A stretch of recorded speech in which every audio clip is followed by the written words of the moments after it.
ஸ்ரீமதே ராமானுஜாய நமஹா. ஆழ்வார் எம்பெருமானார் ஜீயர் திருவடிகளே சரணம். ஆச்சாரியன் திருவடிகளே சரணம். பெரியாழ்வார் மகோத்சவ அனுபவம். இன்று பெரியாழ்வாரும் திருமழிசை பிரானும்.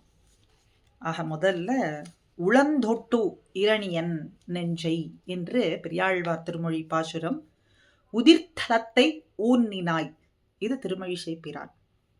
உளம் தொட்டு, உளம் ஆனதை தொட்டு பார்த்து இரணியனை, இரணியனுடைய ஹிருதயத்தை தொட்டு பார்த்து, தொட்டு பார்த்துன்னா பரீட்சை பண்ணி பார்த்து, இவன் இப்பவாவது அனுகூலிக்கின்றானா, இவனுக்கு பகவத் பக்தி பாகவத பக்தி அப்படிங்கிறது இவனுக்கு ஏற்பட்டிருக்கிறதா அப்படிங்கிறதுனாலே ஹிருதயத்தை பரீட்சை பண்ணி உளம் தொட்டு பார்க்கிறானாம். அப்ப இவனுக்கு அனுகூலிக்கும்படியாக நேர்ந்ததா, இவனுடைய சிந்தனை வந்ததா, எதற்காக இவன் அனுகூலிக்க வேண்டும், என்னென்ன விஷயங்கள் அப்படின்னு பார்த்தா பரீட்சை பண்ணினது இவனுடைய நலிவு. பிரகலாதனுக்கு நாம் செய்யும்படியா நேர்ந்ததை இவ்வளவு நலிவு செய்யும்படியாக நேர்ந்தோமே அப்படின்னு அந்த செருக்கு போய் இவனுக்கு இப்படி ஒரு பாகவத சிரேஷ்டரானவனுக்கு நாம் நலிவு செய்தோமே, நலிவுபடுத்தினோமே அப்படிங்கிறதுக்காக அனுகூலிக்கின்றானா, ஸ்மரிக்கின்றானா அப்படின்னு உளம் தொட்டு பார்க்கின்றானாம். சரி, இனியாவது போனது போகட்டும், இனியாகிலும் ஒரு அஞ்சலி பண்ணேன், அஞ்சலி அப்படிங்கிறத செய்யேன் அப்படின்னு அவன் உபதேசிக்கிறதுனாலே இது வரைக்கும் பண்ணினது இதுக்கு மேலே பண்ணக்கூடிய அபராதத்தை நினைத்து அதுக்கு அனுகூலிக்கின்றானா. இவ்வளவு காலம் இப்படி நாம் செய்தோமே பாபங்கள், அஞ்சலி பண்ணாது போனோமே அப்படின்னு நினைத்து இவனுடைய உபதேசத்தை கேட்டு இன்னாவது அவனுக்கு அப்படி ஒரு எண்ணம் நேர்ந்ததா, அஞ்சலி பண்ண வேண்டும் அப்படின்னு தோணியதா அப்படின்னு உளந்தொட்டு பார்த்தானாம். ஞாஸ்தி, நாஸ்தி அப்படின்னா நாஸ்தி அப்படின்னு தோன்றதுனாலே அவனுடைய சத்பாவம், இத்தனை நாள் இப்படி ஒரு சத்பாவம் அன்னைக்கே இருந்தோமே அப்படின்னு போயின காலங்கள், போகு காலங்கள்னு அப்படி அத்தனை காலங்களிலேயும் இப்படி சத்பாவம் அன்னி திரிந்தோமே அப்படிங்கிற ஒரு லஜ்ஜை ஏற்பட்டு, போனது இத்தனை காலம் உன்னை நினையாது இருந்தேனே அப்படிங்கிற லஜ்ஜை ஏற்பட்டு இப்பொழுது அனுகூலிக்கின்றானா அஸ்தி அப்படின்னு சொல்றதுனாலே அது இவனுக்கு தோன்னியதா, லஜ்ஜை ஏற்பட்டு நினைத்தானா என்பதனாலே உளந்தொட்டோ பரீட்சை பண்ணினான். உக்ரம் வீரம் மகாவிஷ்ணும் ஜ்வலந்தம் சர்வதோமுகம் அப்படின்னு சொல்றதுனாலே உக்ரம், அப்படி வடிவை, கொடியதான வடிவு, உக்ரமான வடிவு, அந்த வடிவை காண்பதனாலே பீதி மூலமாக இவனுக்கு அனுகூலம் தோணியதா அப்படின்னு உளந்தொட்டு பரீட்சை பண்றான். இந்த வடிவை பார்த்தாயிலும் இவனுக்கு தோன்னியதா அப்படின்னு. இது எப்படி இருக்குன்னா, தன்னுடைய பிரதிஜா சக்தி குலைந்து போனது ராவணனுக்கு. சச்சால சாபம் ச முமோச்ச வீரஹா அப்படின்னு வெறுங்கை வீரனாய் சென்றான். அதுவும் இல்லாத அசக்தி இவனுக்கு. அவனாவது வெறுங்கை சென்று மறுபடியும் வான்னு சொன்னான். இவனுக்கு அப்படி கூட சமயம் இல்லை. அதனால இப்பொழுதாவது இவன் அனுகூலித்தானா அப்படின்னு உளந்தொட்டு பார்த்தானா. இது உளந்தொட்டு. பெரியாழ்வார் உதிர்த்தலத்தை ஊன்னினாய் திருமழிசை பிரான் சொல்றார். பாவக்கிரமம் தோன்றுகையாலே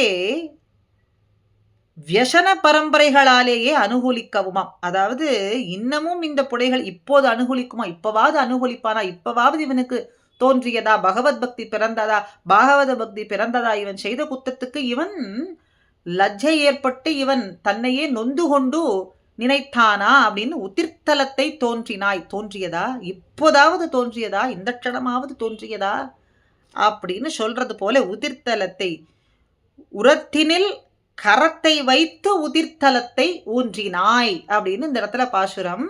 இப்போதாவது தோன்றினாயா, அப்படி வைத்து பார்க்கும்போது அனுகூலித்தானா அப்படின்னு சொல்றதுனால முதல்ல உளந்தொட்டு உரத்தினில் கரத்தை வைத்து உதிர்த்தலத்தை ஊன்றினாய் அப்படின்னு இந்த முதல்ல. ரெண்டாவது பணத்தலை என்றும் பைனாகத்தலை, பைனாகனை, படுத்த பைனாகனை அப்படிங்கிற பாசுரத்தில் பகவானுடைய திருமேனி ஸ்பர்ஷத்தாலே விகசிதமா இருக்கு. அப்படியே படங்கள் எடுத்துக்கொண்டு மலர்ந்திருக்கும்படியா இருக்கார் திருவனந்தாழ்வான். பணங்களை உடையவரா இருக்கார். பகவானுடைய ஸ்பர்ஷம் திருமேனி பட்டதனாலே அப்படி பணத்தலை அப்படிங்கிற அந்த விஷயம் அஸ்புட்டமாக இருக்கு. அதே இந்த இடத்துல திருப்பல்லாண்டிலே பெரியாழ்வார் படுத்த பைனாகனை அப்படின்னு பெரியாழ்வார் திருவாக்கிலே வர்றதுனாலே அதிஸ்புட்டமாக தெரிகிறது நன்னாக. படுத்த பைனாகனை எம்பெருமானுடைய திருமேனி எழுந்தருளி இருக்கும் பொழுது பட்டதனாலே பைநாகனை, பை அப்படிங்கும்போது விரிந்திருக்கும்படியா, விரிந்த பணாமணிகள் விரிந்திருக்கும்படியாக, அப்படி ஆனந்த அதிசயத்தாலே மலர்ந்து விரிந்திருக்கின்றது அப்படிங்கிறது இந்த இடத்துல நன்னாக அதிஸ்புட்டமாக தெரிகின்றது. அப்படிங்கிறதுனாலே பணத்தலை என்னும் பைநாகனை, படுத்த பைநாகனை பள்ளி கொண்டானுக்கு அப்படின்னு இந்த பாசுரத்திலேயும். அடுத்தது புள்ளின் மெய்ப்பகை, திருச்சந்த விருத்தம். இப்ப பார்த்ததும் பணத்தலைங்கிறது திருச்சந்த விருத்தம் திருமழிசை பிரான் பாசுரத்துல. புள்ளின் மெய்ப்பகை, அதுவும் நாகப்பகை கொடியான்னு பெரியாழ்வார். புள்ளின் மெய்ப்பகை அப்படிங்கிறதுனால சாதாரணமாக நமக்கு பார்க்கும்போது இது என்ன தோன்றும்? பெரிய திருவடிக்கு இந்த சர்ப்பங்கிறது சகஜ சத்ரு அப்படின்றது நமக்கு தெரியறது.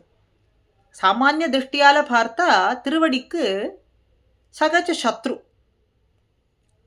அப்படி சொல்லும்படியா இருக்கக்கூடிய இந்த சகஜ சத்ருவையும் திருவனந்தாழ்வான் மேலே திருப்பார்கடலிலே கண் வளர்ந்தருளி கொண்டு இருவரும் கூட அங்கேயே எழுந்தருளி இருக்கும்படிக்கு கண் வளர்ந்திருக்கிறதுன்னா இது என்ன அதிசயம், இது என்ன ஆச்சரியம்! பெரிய திருவடியோடேயும் கூட திருவனந்தாழ்வான் மேலே திருப்பார்கடலிலே கண் வளர்ந்தருளுகின்றான்னா அடிமை செய்யும்படி இப்படி இருவரும் கூடி விரும்பி,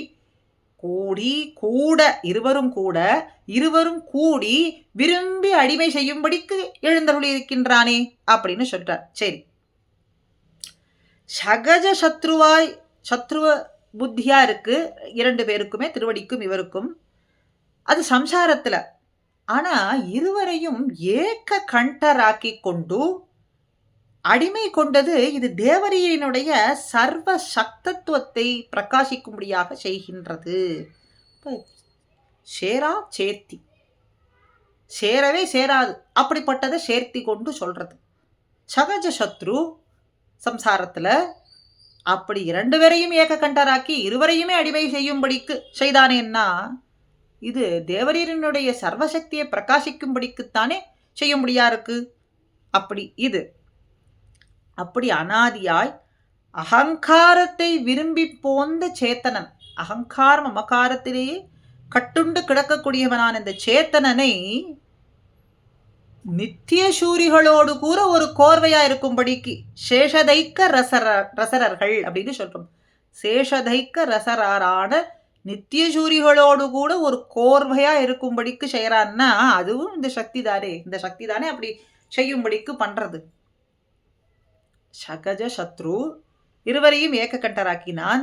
அதுபோல அகங்காரத்திலே உழன்று தவிக்கக்கூடியவர்களான சேத்தனர்களையும் நித்திய சூரிகளோடு கூட ஒரு கோர்வையா இருக்கும்படிக்கு பண்றான்னா அது இந்த சக்தி தானே, சர்வ சக்தத்துவத்தை தானே தெரிவிக்கின்றது, பிரகாசிக்கும்படிக்கு பண்றது. அதைத்தான் கீதாச்சாரியன் சர்ம ஸ்லோகத்துல அகம் அப்படிங்கிற வார்த்தையிலே நமக்கு காட்டுகின்றார். ஆக பெரியாழ்வார் நாகப்பகை கொடியான் அப்படின்னு சொல்றார். புள்ளின் மெய்ப்பகை என்று திருச்சந்த விரத்தத்துல திருமழிசை பிரானும் காட்டுறார். அற்புதமான பாசுரங்கள். அதே போல தின்தேர்மேல் முன்னின்ன செங்கன் அப்படின்னு புகழ்ந்தாய் சினப்போர் சுவேதனை என்ன இப்படி பல பாசுரங்கள் அனுபவம் சொல்லிக்கொண்டே போகலாம்.